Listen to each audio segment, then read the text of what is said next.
Good morning, everyone. Hopefully, you're having a great Tuesday. Today is Tuesday. You know what that means? Here, my name's Frank Lavinia, and I'm looking for. There we go. Frank Lavinia. You can follow me on Twitter and Instagram at Frank Digs Data. Here are the URLs that you can find me at. We're adding well, actually, I should add a third one and a fourth one. Good stuff going on. Good stuff going on. But today's Tuesday, and you know what that means? It's High Impact Tuesday. Roll the graphics.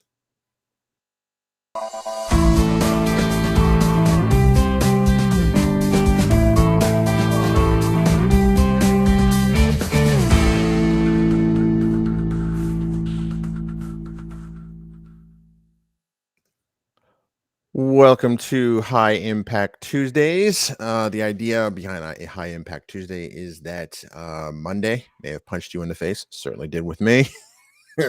I had a horrible sinus headache yesterday, and I found out I was exposed to COVID. So I actually got a test, and fortunately, I came back negative. So that is probably the best way to be negative on a Monday. It's also here in the U.S. at least the first day of the changeover for daylight savings time. So everything's a little bit off this week, but I wanted to share this here. A couple things that are going on. One, we had a lovely conversation that is now live with. Let me put that in there. No, not that. Although that is important. I'll get to that. That's the problem with all my URLs being with having data on it. Let me get rid of that.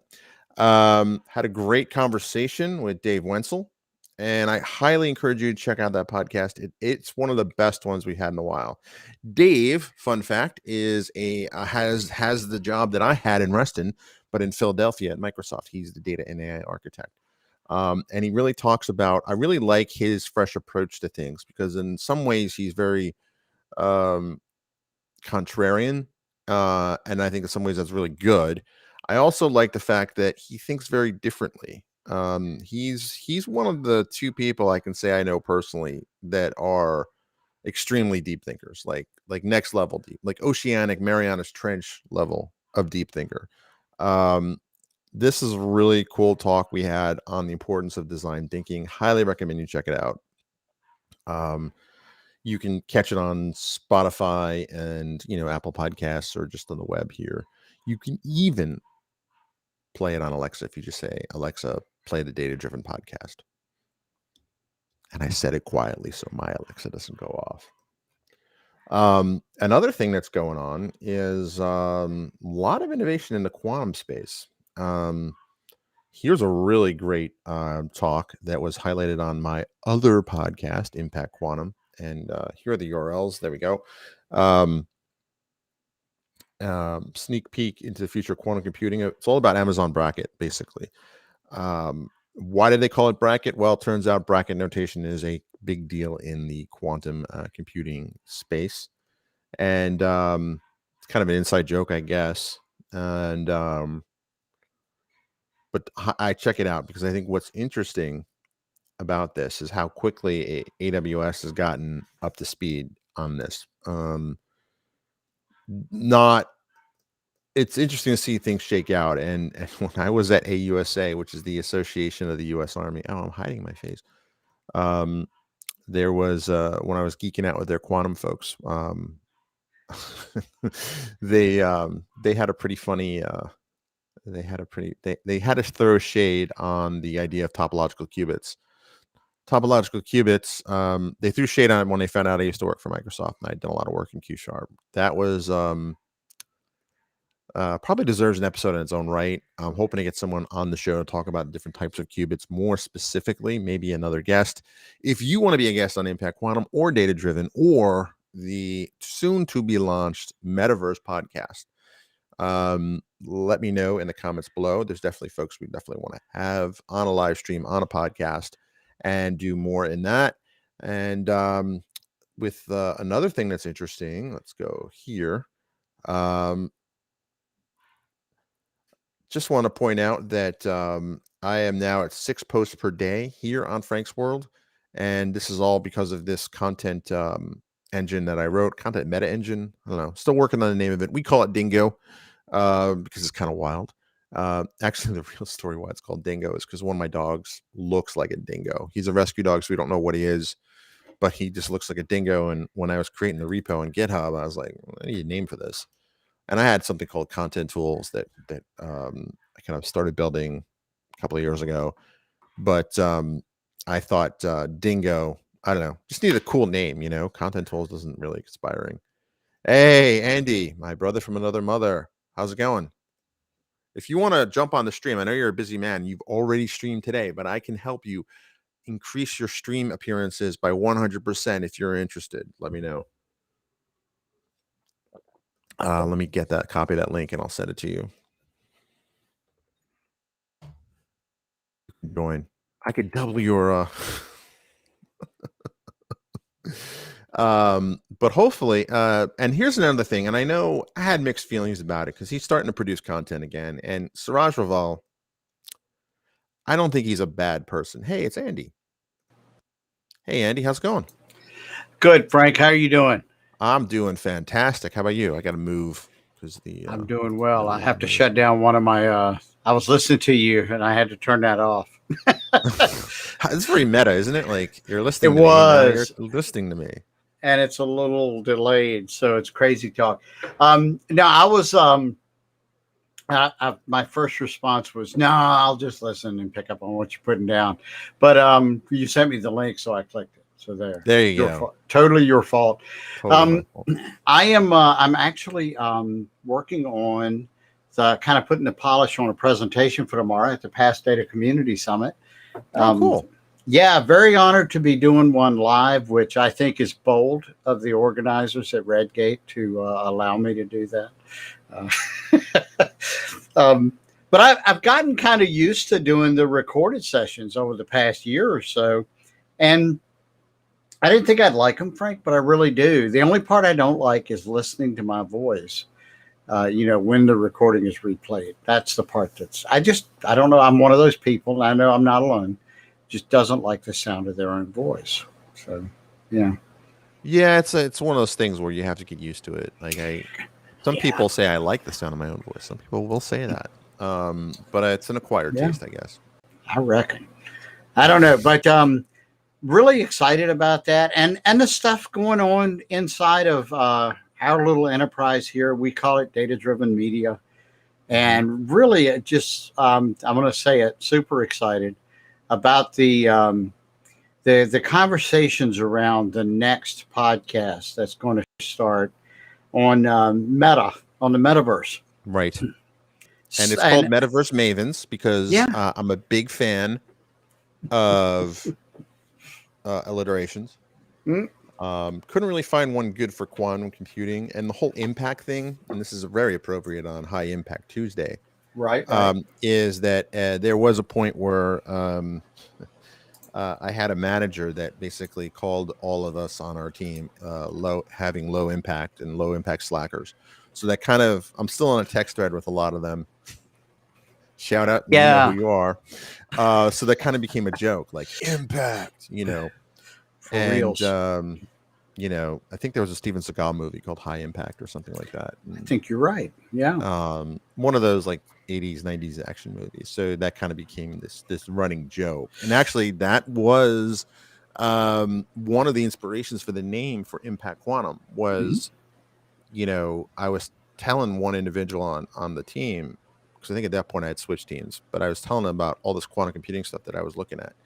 And he's like, wow, you could, I said, it's going to have a major impact. He goes, you mean a quantum impact? And I was like, oh my God, there it is. And, but quantum impact was taken, quantumimpact.com was taken. So as I was hunting for domains, it was impact quantum. And I kind of like that because IQ, right? Smart, Yep. So there we go. And then High Impact Tuesdays was kind of also a joke. So it's all about taking a negative. It's all about taking a negative, and turning it into a positive. That's it. That's a thing in Dune, right? Like transmuting the poison or something. It is. I haven't seen the new movie yet. I understand it's only like half of the first book. Yeah. So I don't know. I heard that and I was like, okay. I Dune is a very dense book. It is. I mean, it's Yeah. like it's not, and I don't mean that in a bad way. Yeah. Yeah. It illustrates the fact that the difference between writing a book series, and a screenplay.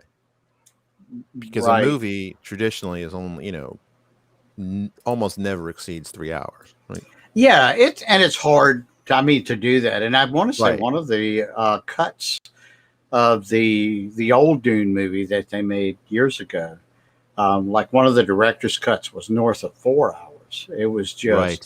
just so much in there, and but if you've read the books, and I believe I've read them all, I'm not positive about the last one, but There's a I, dozen of de- them, isn't there? I was four or five or six, I want to say. Oh, didn't Um, his son pick up the book series? And I Yeah, and that may be the sixth in the kind of original. I don't know, and you may right. be right. There may be a dozen at this point, but I read like in the '90s Oh, when I okay. read it. I want to say there were like five, and it got out there, no doubt. But Well, it's a sci-fi yeah, story that's set like 10, 20,000 years in the future. that plus the content is very. I don't know. There's an awful lot of culture that he Right. dives into there. And like all good sci-fi, he bases it on the stuff that exists on planet Earth now. Right. He kind of explains some of the cultural differences in there. Yeah, just I thought it was a good read. It and I enjoyed reading it. I was very entertained by it. Did make me think, but yeah, all good writing, and I'm a huge fan of good writing, Frank. As are you, and that's why we like The Expanse. That's Love really The good, Expanse. well written as well, and having a plot and a theme. And I like series. I like to see Right. people go through bunches of stuff. But I see you pulled up the data channel there. Because you mentioned The Expanse, and I did. our code name for Project. this, Project Go ahead. Ringgate. Project Project Ringgate. Ringgate. Yeah. Yeah. We had an interesting chat yesterday, and Hmm. maybe, who knows, it's not been confirmed yet, but we may have someone who will talk about design thinking in an upcoming series. That would be so cool. And I know you have you have some material you sent me, so I got to go in through and edit that.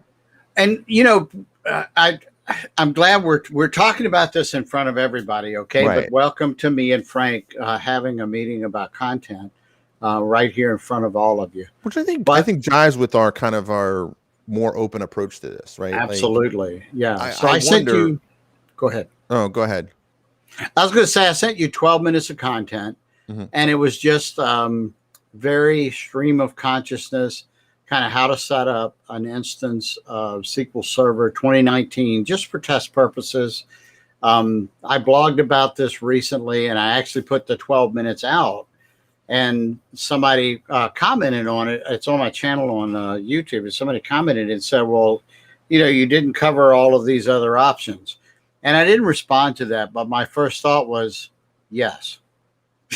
So, but the idea, one of the things that you and I had bounced around is um, recognizing the reality of online training. Right. So, and one of the things we're just experimenting with and exploring is actually was inspired by Khan. I can't remember his first name. What's it? Salman Khan, in an interview, I don't know, a decade ago.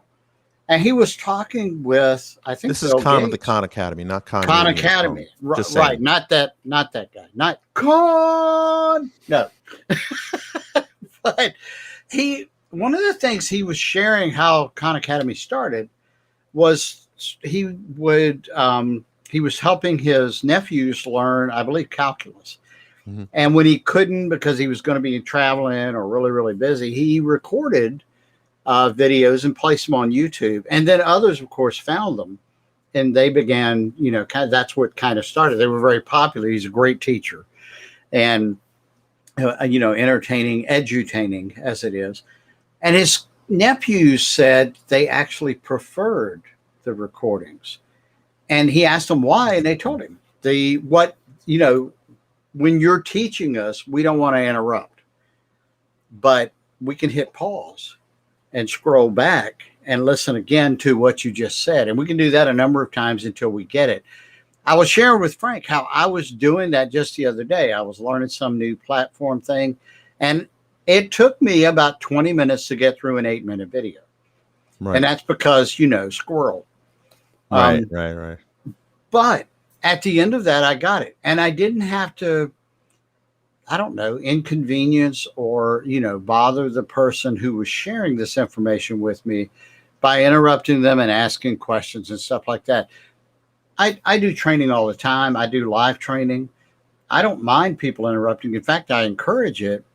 But what I've noticed is that people who view the recordings, and I've started making those recordings available now more and more, the people who view the recordings now have that similar feedback. We can just listen again. If we didn't get it that first time or something happened, then we had to go answer this IM or DM or email right now. So the idea was, why not construct the videos, the educational videos, and play to that reality? So what would that look like? Well, 12 minutes may go down. I was joking with Frank. I said 45 seconds, but it could easily go down to less than 3 minutes, I think. The important stuff is in there. And maybe it's longer than that. I don't know. But I know. And another thing that kind of weaves in with this is, Frank, you listen to ebooks at about what, 2.5 speed? Oh, I mean, depending. If I'm driving, I have to knock it down to like 1.5. Right. But if I'm kind of sitting quietly, I can knock it up to 2.5. And the only way the way you make that happen is you start listening to them at 3 times or 3.5 times the speed. Then 2.5 doesn't sound so bad. So I'm a 1x. Every now and then I'll go to 1.5, but only because that's like the next highest setting, I think, on what I'm listening to. But yeah, I mean, if we're not revolutionizing anything by doing this, but we are, I think, kind of acknowledging the fact that we can do this now in just a few minutes, and expecting people to hit pause. And if somebody, I fully expect if we do this and implement it, that somebody's going to say, hey, that went too fast. I didn't understand everything.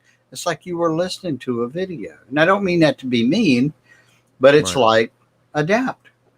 Click pause. I mean, also, too, like, there's an interesting dynamic that happens when you watch. So we're on Roku, we're on Fire TV. Yeah, Apple TV and stuff like that. So I have Roku's and Fire TV since we cut the cord, and it's a different experience. So I've while I'm cooking breakfast for the kids, I'll be watching how to do something in a technology tutorial video, whether it's on Pluralsight, whether it's on YouTube. Yeah, and I can go back and watch it while I'm in front of my computer with the sample. You know what I mean? Like, it's just kind of one of those things where it's, when you're actually doing it, it's not the first time you're hearing it. I think there's something exactly. to that. I agree with that. Yeah. And, keeping them short will facilitate that. Yeah, exactly. So, I mean, it's I think it's all about being experimental and being driven by the data. Yep. That's a good name for something. It's a great name for a podcast. But it's one of those things that, and I'm kind of like on the fence, like, well, should we release the video that you did kind of raw with some fancy graphics kind of, in the beginning and the end, or should we, pipe it up and slice it into a bunch of stuff? I don't know. And I think ultimately what's going to determine it is, time to production. But if anyone has a strong opinion, definitely let us know in the comments. And sure, we want to be much more receptive to subscribers. We do, and we are just like just like in data science. Frank said the E word, experiment. We are going to be experimenting more, and we're just going to roll with this. And the whole data channel idea is a great big experiment. It's a kind of a leap over building a website that's content driven, and that a tutorial website. We're actually going to phones and televisions, Right. which you can still do. I mean, you could do phones You can using a beam to it, website. or Yeah, aircast, whatever they call it. right. And we're not inventing anything, I don't think, but we are taking advantage of these new channels and the opportunities that are available. And just to kind of put things in perspective, I did this yesterday when I think it was after we spoke in the recording yesterday. But I'm going to hold this up. So this is my phone. There's a home screen on my phone, and it's an Android, and that's the data channel app, and that I think is different. I believe that's different. And you can get that. You can, when you subscribe, you get that. You can get it on other platforms. I'm not honest. I'm not sure of all of the interactions of how that works, but you can subscribe and then view it on your platform. And one of those is Amazon Fire. One of them is Roku. Right. You can download the apps from the App Store, Apple App Store. You can download the app from Google Play. And that I think is different. Yeah, I mean, I think it's obviously you can also use the website too, but I think Sure. Yeah. I don't know. Like I've had a Roku for a number of years. I've had a Fire TV for a couple of years now, and Mhm. there's just something about consuming content like that is different, Yeah. and I want to kind of use that to our advantage in this space. Mm-hmm. Totally agree. So check it out if you want to use the. I think I have the caption here. If you're watching, There you go. there you go. There are the coupon codes. Launch 497, data channel for life. One is like a 60% discount. The other is like 75% discount. Yeah. Um, And these, as long as you keep your account up, yep, these are for life. that's right. So we're Data just channel getting for life. started. We're just getting started. We're experimenting. You want to jump on with us? Please do. You can be an early adopter. If you want to Yeah. be a content creator on it, let us know. We Yeah. full disclosure, we're not sure what data we get, so it's not going to be. We are forging a new path for ourselves, so we don't know how it's going to work Yeah. out. And but I'm excited about it. I'm even super excited about it. And I also think that there's I'll put those coupon codes back up. Yeah. I don't know where I was going to say. I'm sorry. I'm drinking tons of water to fend off sinus headaches because the air is like really dry. And when you Same. drink a lot of water, there is a particularly unique side effect. So if I'm bouncing around, that's why. And along And I'm with that excited side about this. effect, that's Along with it. that. Along with that side effect, we'll be ending the stream soon. Right. So, Frank, thanks for inviting me on. I do have no to problem. go. I've got to run and make a call. Yeah, ditto. But, but yeah, this is awesome. Hope everyone has a great day, and I will play the outro graphic. As you can tell, I love these graphics. These are awesome. Thank you.